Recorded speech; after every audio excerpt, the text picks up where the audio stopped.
तो हम लोग सेल के बारे में पढ़ रहे थे। कल मैंने आपको क्या बताया था?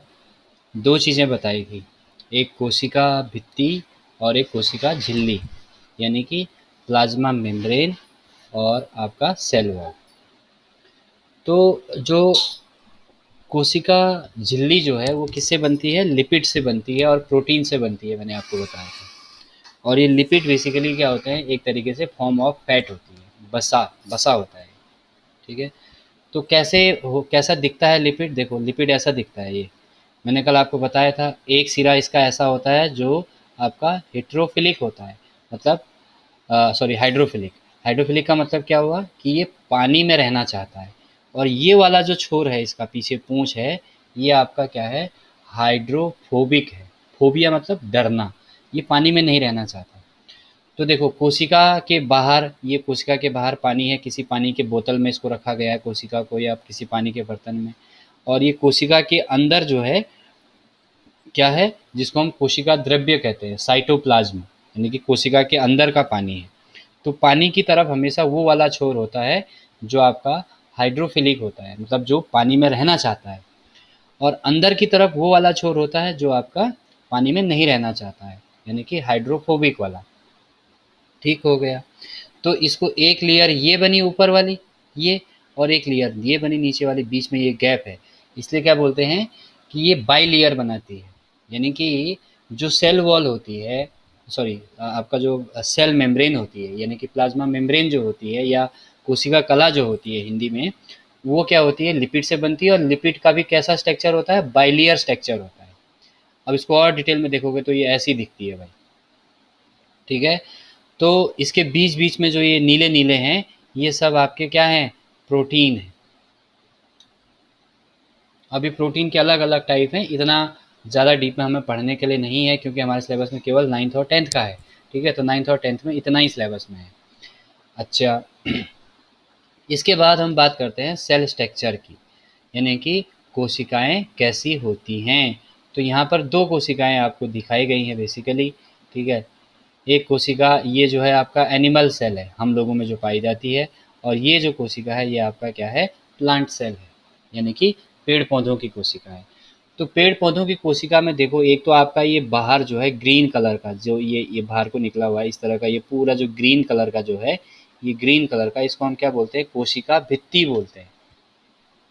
अब ऐसा जो है इसके बाहर नहीं है, कोशिका भित्ति यहाँ नहीं है, सेल वॉल बोलते हैं इसको। तो सेल वॉल केवल कहाँ होती है? प्लांट सेल में होती है, वनस्पति कोशिका में होती है, जंतु कोशिका में नहीं होती है। और इसमें जो है केवल क्या होती है? प्लाज्मा मेम्ब्रेन होती है। अब इसमें भी प्लाज्मा मेम्ब्रेन होती है। देखो, इसके अंदर जो ये सब दो लाइनें दिख रही हैं आपको पीले कलर की, ये आपका क्या है? इसकी प्लाज्मा मेम्ब्रेन है। तो प्लांट सेल में दोनों चीज़ होती है, सेल वॉल भी होती है और प्लाज्मा मेम्ब्रेन भी होती है, या सेल मेम्ब्रेन भी होती है। कोशिका झिल्ली और कोशिका भित्ति दोनों होती हैं। वॉल माने भित्ति, झिल्ली माने मेम्ब्रेन। यहाँ केवल क्या होता है आपका? केवल कोशिका झिल्ली होती है, मेम्ब्रेन होती है बस। ये कैसी होती है? अर्धपारगम्य होती है। ठीक है, लिपिड से बनी हुई होती है, लचीली होती है। और इसका जो बाहर वाला जो सेल वॉल है, ये क्या होता है आपका? आपका कठोर होता है। ठीक है। और आपका पारगम्य होता है, कोई भी चीज़ें इसके अंदर बाहर जा सकती हैं। लेकिन अंदर इसकी कोशिका झिल्ली है, तो ये क्या होगी? अर्ध पारगम्य होगी। अच्छा, ये जो कोशिका झिल्ली है, यहाँ की ये जो बाहर से दिख रही है, बाहरी आवरण जो दिख रहा है, और यहाँ ये जो दो लाइनों में पीली पीली लाइनें, ये हमेशा किससे बनी होगी? लिपिड से बनी होगी। और कैसी होगी? ये लचीली होगी, अर्ध पारगम्य होगी। बाहर वाला हमेशा क्या होगा? कठोर होगा। ठीक है। ये सेल वॉल है, इसमें सेल वॉल होती नहीं है। अच्छा, और ये क्या होगा आपका? सेल्यूलोज का बना होगा, ये निर्जीव होगा। जबकि कोशिका झिल्ली क्या होगी? सजीव होगी। इतनी बात हुई थी कल हमारी। हाँ। अब देखो, अब आगे हम बात कर रहे हैं आज किसकी? न्यूक्लियस की, केंद्रक की। ठीक है। तो केंद्रक, आपने देखा अभी यहाँ पर एक कोशिका देखी। ठीक है।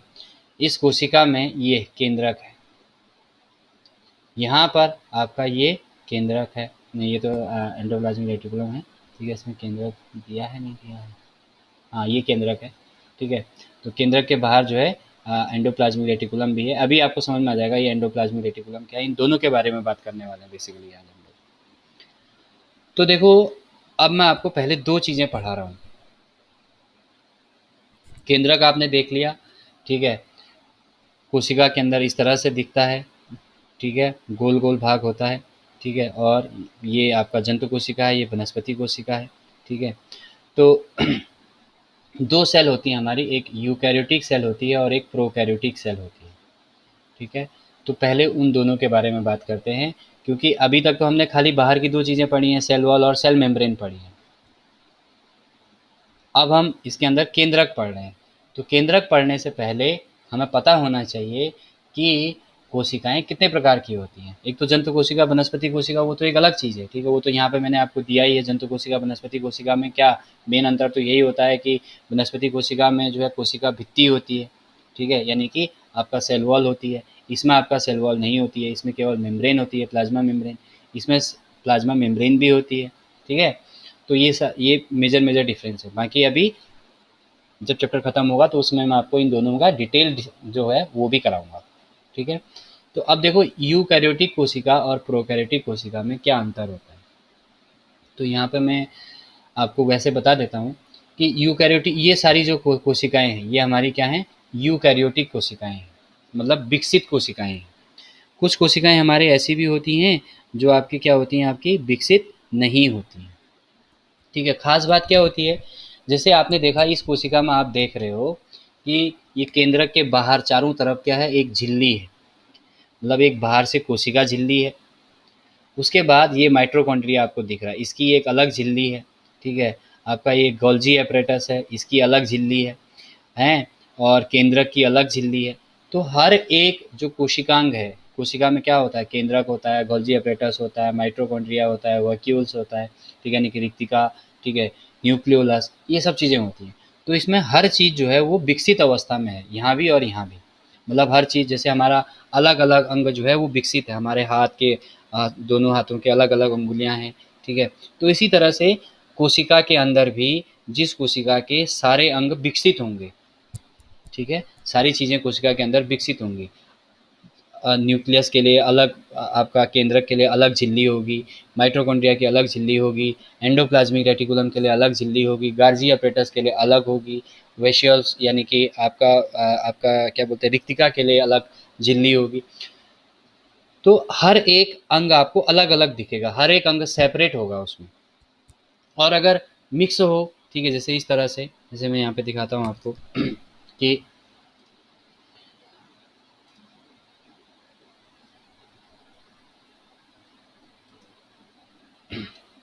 आपका एक सेल ये है यहाँ पर, क्या दिक्कत है, एक सेल ये है और एक सेल ये है यहाँ पर, जस्ट आइडिया देने के लिए बता रहा हूँ, ठीक है। तो ये मानो आपका प्रोकैरियोटिक सेल है,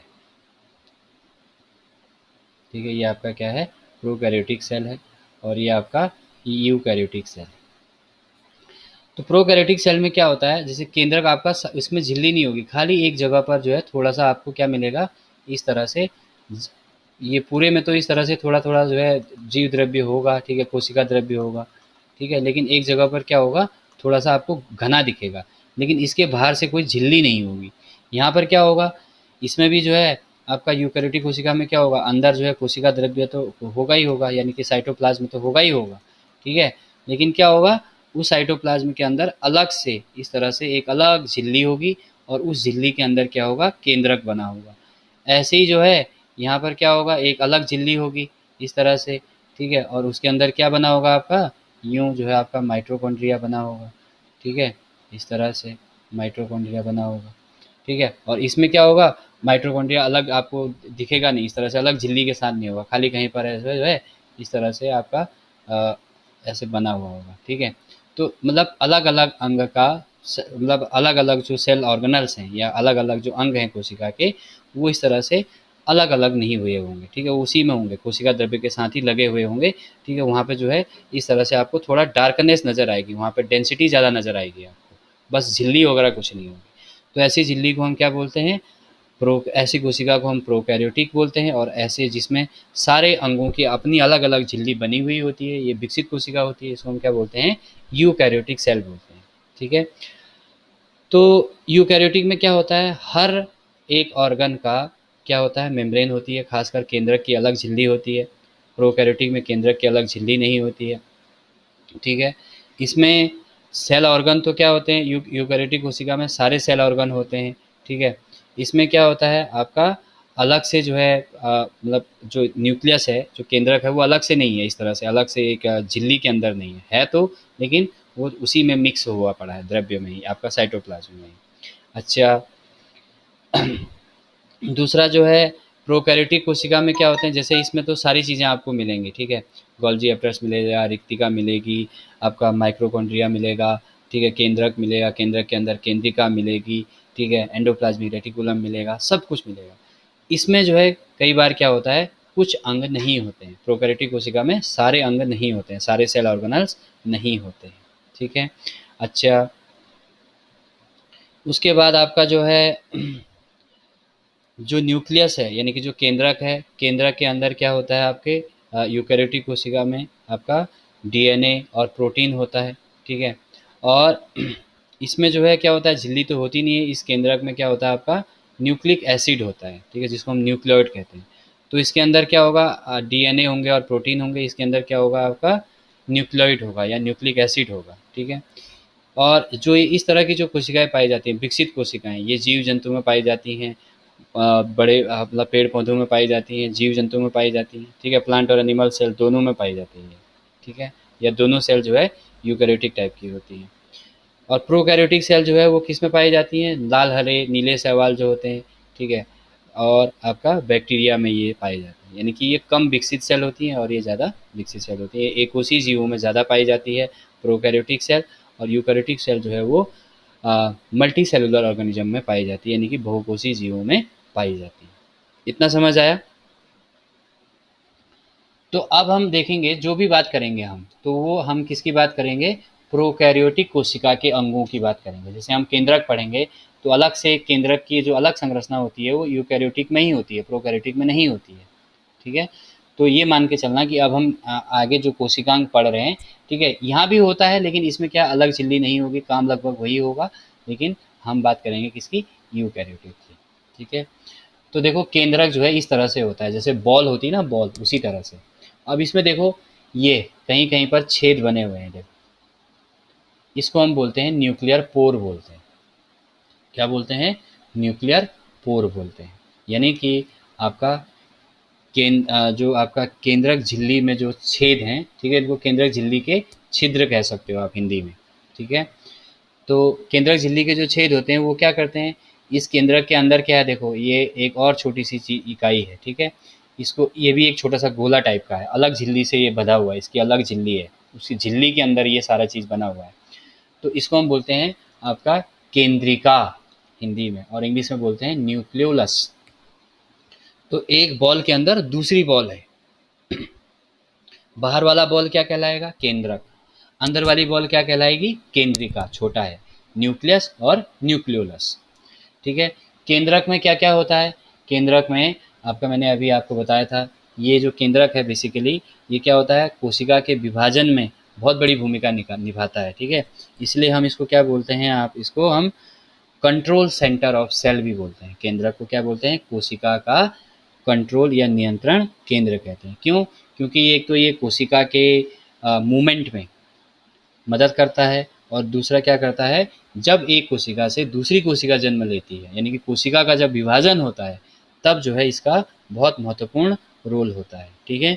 इसीलिए इसको हम क्या बोलते हैं, आपका कोशिका का नियंत्रण केंद्र। तो कोशिका का नियंत्रण केंद्र क्या होता है, केंद्रक होता है, केंद्रक के बाहर एक झिल्ली होती है, ठीक है। और इस झिल्ली में बहुत सारे छेद होते हैं, जो क्या करता है आपका, अंदर का जो जीव, इसके अंदर की जो आपका न्यूक्लियोप्लाज्म होगा, मतलब इसके अंदर का जो द्रव्य होगा, जो पदार्थ होगा तरल अवस्था में, उसको बाहर और अंदर ले जाने के काम ये करेगा, ठीक हो गया। अच्छा, इसके बाद जो है केंद्रक जो है वो हर कोशिका में होता है, ठीक है। प्लांट कोशिका में भी होता है, यानी कि जंतु कोशिका में और वनस्पति कोशिका, दोनों कोशिकाओं में ये होता है।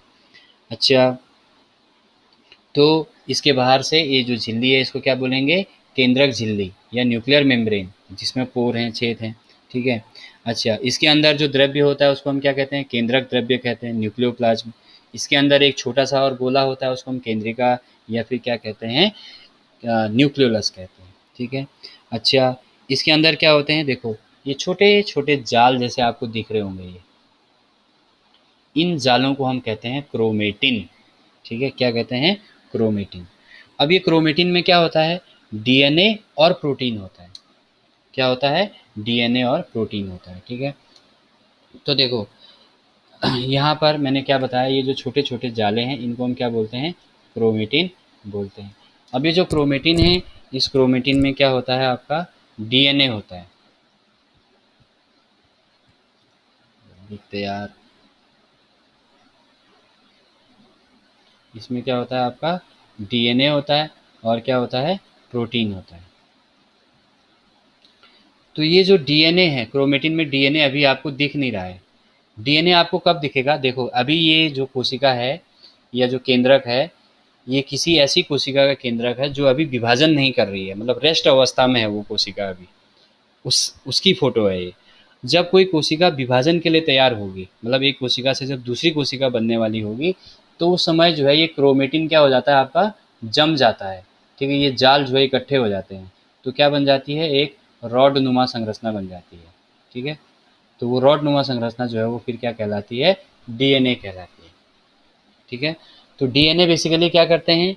एक पीढ़ी के गुण को जो है दूसरी पीढ़ी में ले जाते हैं। जैसे किसी की माता पिता की अगर आँखें काली हैं तो उनके बच्चों की आँखें भी काली होती हैं, ठीक है। माता पिता गोरे हैं तो बच्चा भी गोरा होता है, माता पिता काले हैं तो बच्चा भी काला होता है, इस तरह से रहता है। तो ये जो सब चीज़ एक पीढ़ी के गुण दूसरे पीढ़ी में जा रहे हैं, उनको कौन ले जाता है? डीएनए ले जाता है। और डीएनए आपका कब बनता है? जब ये क्या होता है आपका? क्रोमेटिन जो है वो आपका क्या हो जाता है? एक तरीके से जम जाता है, ठीक है, तब ये बनता है। अच्छा, इसके बाद जो है जो केंद्रिका है, ये केंद्रिका यहाँ पे तो एक ही दिख रही है, न्यूक्लियोलस, ठीक है। ये एक से ज़्यादा भी हो सकता है, ठीक है। किसी केंद्रक में ये एक से ज़्यादा भी हो सकते हैं, ठीक हो गया। अच्छा, और इसमें जो है जो ये केंद्रक है, ठीक है, ये केंद्रिका जो है किससे बना होता है? प्रोटीन से और आरएनए से। देखो बाहर जो है ये जो छोटा-छोटा जाल था, केंद्रक के केंद्रक द्रव्य में जो छोटे-छोटे जाले आपको दिख रहे हैं, ये तो डीएनए है। इसके अंदर क्या है आपका? इसके अंदर आरएनए है। DNA deoxy ribo nucleic acid, ठीक है। और डीऑक्सी न्यूक्लिक एसिड, और आरएनए जो है आपका क्या होता है? आरएनए भी एक न्यूक्लिक एसिड ही होता है, ठीक है। तो राइबो न्यूक्लिक एसिड। हाँ, राइबो न्यूक्लिक एसिड मैंने दोनों एक साथ बोल दिए थे। तो राइबो न्यूक्लिक एसिड जो है ये आपका किस में होता है? केंद्रिका में होता है, ठीक हो गया। अच्छा, और इसमें क्या होता है? यहाँ पर राइबोसोम बनता है। क्या बनता है? राइबोसोम बनता है। कहाँ पर? केंद्रिका के अंदर। इस केंद्रिका के अंदर राइबोसोम बनता है। तो आपसे क्वेश्चन पूछेगा कि भाई राइबोसोम कहाँ बनता है? तो यहाँ पर क्या बनता है? राइबोसोम बनता है। अब ये राइबोसोम देखो यहाँ केंद्रिका के अंदर बना, यहाँ भी छोटे-छोटे छिद्र होंगे तो वो यहाँ से बाहर आके यहाँ पहुँच गए। अब इन छिद्रों के रास्ते ये बाहर आके यहाँ पहुँच गए। ये जो छोटे-छोटे आपको डॉट नुमा संरचना दिख रही है, ये क्या है? आपके सब राइबोसोम चिपके हुए हैं इससे। ये कैसे बाहर आए? ये जो आपको छिद्र दिख रहे हैं, इन छिद्रों के रास्ते ये बाहर आए। तो राइबोसोम बने कहाँ? केंद्रिका में बने। और बाहर कैसे आए? केंद्रिका से बाहर आए, जो केंद्रिका झिल्ली में जो पोर बने हुए थे, छिद्र बने हुए थे उनसे, और वहाँ से बाहर जो है ये केंद्रक झिल्ली पर जो आपके क्या थे? छिद्र थे, यानी कि आपका न्यूक्लियर पोर थे, वहाँ से ये बाहर आया, ठीक है। अच्छा, तो डीऑक्सी राइबो न्यूक्लिक एसिड और राइबो न्यूक्लिक एसिड ये दोनों जो है किस में होते हैं? आपका इसमें क्रोमेटिन में, ठीक है। और ये पूरा जो है ये क्या कहलाएगा आपका? न्यूक्लियोप्लाज्म, यानी कि आपका क्या कहेंगे इसको हम? एक कोशिका द्रव्य कहते हैं, इसको हम क्या कहेंगे? आपका केंद्रक द्रव्य, हिंदी में क्या कहेंगे? केंद्रक द्रव्य। तो केंद्रक द्रव्य में आपका डीएनए और आरएनए और आपका न्यूक्लियर प्रोटीन, ये तीनों चीज़ें होते हैं, ठीक है। लेकिन जब कोशिका जो है विभाजित होने लगती है, तो उस समय क्या होता है आपका, उस समय ये जो है किस में बदल जाता है, डीएनए में बदल जाता है। ठीक हो गया। अच्छा, तो उसको हम क्या कहते हैं, वैसे डीएनए में भी नहीं कहेंगे, इसको डीएनए नहीं कहेंगे, सॉरी। ठीक है, इसको क्या कहेंगे हम, जो आपका ये जो क्रोमेटिन जाले हैं, ठीक है, ये बाद में जो है किस में बदल जाते हैं, रॉड नुमा संरचना में बदल जाते हैं, जिसको हम कहते हैं क्रोमोजोम। ठीक है, क्या कहते हैं, क्रोमोसोम, क्रोमोसोम। ठीक है, डीएनए नहीं कहेंगे बल्कि क्या कहेंगे, क्रोमोसोम कहेंगे। ठीक है, इन क्रोमोसोमों में डीएनए और आरएनए होगा। ठीक है, तो ये कैसी होती हैं, रॉड नुमा संरचनाएं होती हैं। ठीक है। अच्छा, और ये कब बनते हैं, जब ये क्या होता है आपका कोशिका विभाजित होने लगती है। ठीक हो गया। अच्छा, उसके बाद जो है, जो आपका केंद्रक है, इस केंद्रक के क्या क्या काम है, इसका क्या महत्व है, तो एक तो ये क्या करता है आपका, इसको हम क्या कहते हैं, कोशिका का कंट्रोल सेंटर कहते हैं, नियंत्रण सेंटर कहते हैं। क्या करता है आपका, प्रोटीन और आरएनए जो होते हैं, ठीक है, उनको क्या करता है, उनकी मूवमेंट में मदद करता है। ठीक है, यहाँ अंदर क्या बन रहे थे, राइबोसोम बन रहे थे, बाहर आए। क्रोमेटिन में क्या होता है, प्रोटीन होता है और आपका डीएनए होता है। तो इसमें प्रोटीन अगर बाहर चाहिए होता है तो इनके रास्ते बाहर आ जाता है। ठीक है। अच्छा, दूसरा जो है क्या करता है आपका, क्रोमेटिन से क्रोमोजोम बनते हैं, कब, जब कोशिका विभाजन होता है, और उससे क्या होता है आपका, गुण एक पीढ़ी से दूसरी पीढ़ी तक जाते हैं। तो ये सारा काम जो है केंद्रक का है, ये महत्व है किसका, केंद्रक का। अच्छा, उसके बाद आता है साइटोप्लाज्म। साइटोप्लाज्म को हम क्या बोलते हैं, साइटोप्लाज्म को हिंदी में हम लोग बोलते हैं आपका कोशिका द्रव्य। ये देखो, इसके अंदर आपको ये पानी नुमा संरचना दिख रही है, जैसे समझ लो कि ये गुब्बारा है, गुब्बारे में पानी भरा है और ये सब चीज़ें तैर रही हैं। ठीक है, इस तरह की संरचना है। तो ये जो पानी गुब्बारे के अंदर भरा है उसको हम क्या बोलते हैं, साइटोप्लाज्म बोलते हैं। ठीक है, फ्लूइड हुआ है, फ्लूइड का मतलब क्या हुआ, गैस और आपका द्रव का मिश्रण। ठीक हो गया। अब इसमें क्या होता है आपका, ये थोड़ा-सा हल्का चिपचिपा होता है, ठीक है? और हल्का गाढ़ा भी होता है, ठीक है? और इसमें क्या होता है, लगभग 80% पानी होता है। इसको कई बार साइटोसोल भी कहते हैं, कई बार हम इसको क्या बोलते हैं, साइटोप्लाज्म भी बोलते हैं, कई बार हम इसको हिंदी में केंद्रक, सॉरी, कोशिका द्रव्य बोलते हैं। ठीक है? तो इसमें क्या होता है, बहुत सारे सेल ऑर्गन यानी कि कोशिका के सारे अंग जो है वो इसी द्रव में या इसी पानी में जो है डूबे हुए हैं। यानी कि ये वाला अंग और ये वाला अंग आपस में किससे जुड़े हैं, इसी कोशिका द्रव्य से। ये अंग सारे जो माइक्रोकॉन्ड्रिया है, ठीक है, ये इसको इससे कैसे जुड़ा है, इसके द्वारा, इस द्रव के द्वारा। तो ये सारे अंगों को क्या करता रहता है आपका, आपका जोड़ के रखता है।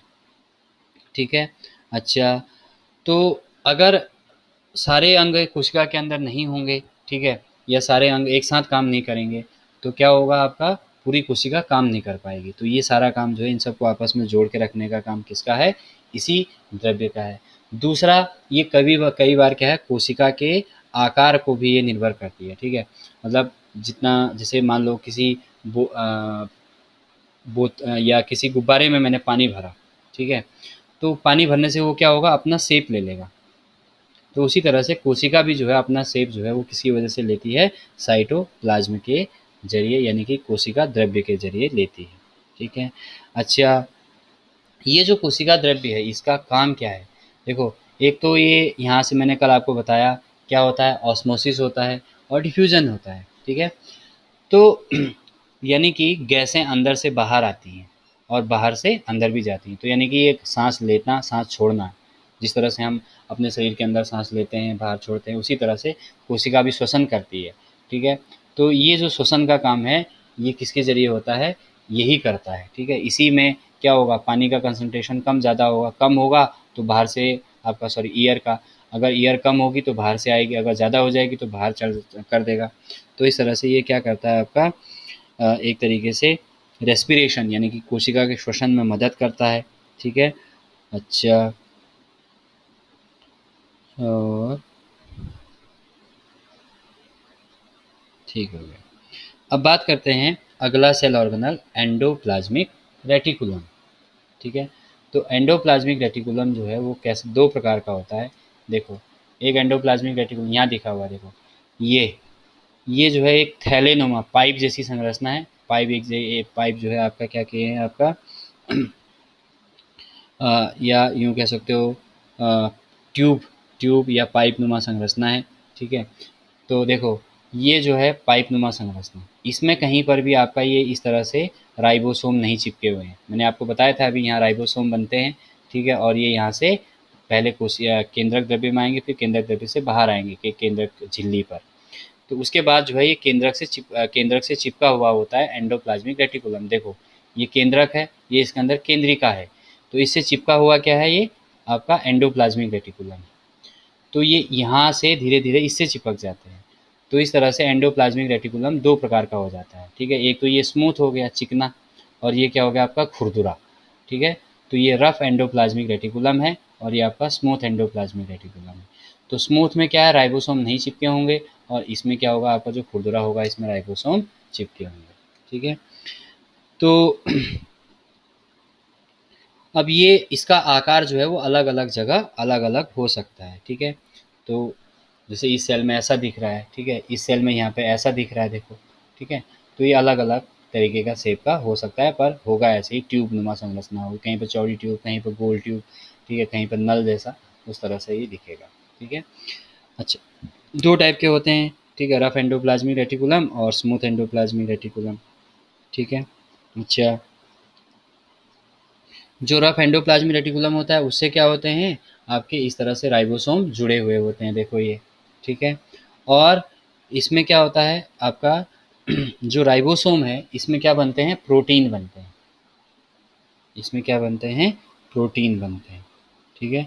तो एक तरीके से ये प्रोटीन बनाने का काम करता है कौन, राइबोसोम। और खुद कहाँ बनता है, यहाँ केंद्रिका के अंदर, यहाँ से पहले केंद्रक में आया, केंद्रक से फिर बाहर आके फिर इससे चिपक गया, ठीक है। अच्छा, उसके बाद जो स्मूथ एंडोप्लाज्मिक रेटिकुलम है, ठीक है, ये वाला, इसमें जो है क्या होता है आपका राइबोसोम नहीं जुड़े रहते हैं, ठीक है। और इसमें क्या होता है, ये जो स्मूथ एंडोप्लाज्मिक रेटिकुलम, देखो इसमें तो क्या बन रहा है, इसमें प्रोटीन बन रहे हैं, इसमें क्या बनता है, जो स्मूथ एंडोप्लाज्मिक रेटिकुलम है इसमें बसा बनता है, फैट बनता है, और क्या बनता है, लिपिड बनता है, ठीक है। लिपिड से क्या बनता है, कोशिका की झिल्ली बनती है बाहर वाली, ठीक है। अच्छा, दूसरा जो एंडोप्लाज्मिक रेटिकुलम है ये क्या करता है आपका